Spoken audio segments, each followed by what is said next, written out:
I move to amend the motion of Senator De La Rosa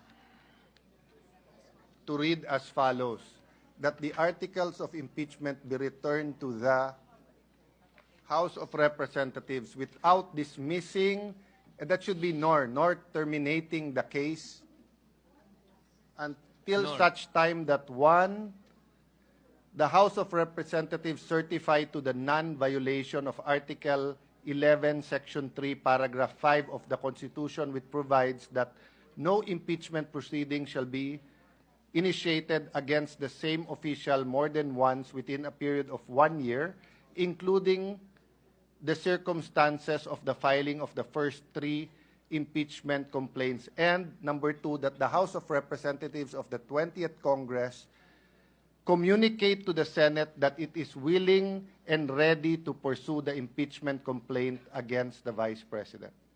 Having been restated in compliance with our rules, the presiding officer will now proceed to divide the House. Should anyone desire to explain their vote, he or she may do so after the vote has been taken. All those in favor of the motion of Senator Cayetano, as read and as you can see in the screens before you, please raise your hands. All those against the motion of Senator Judge Cayetano, please raise your hand.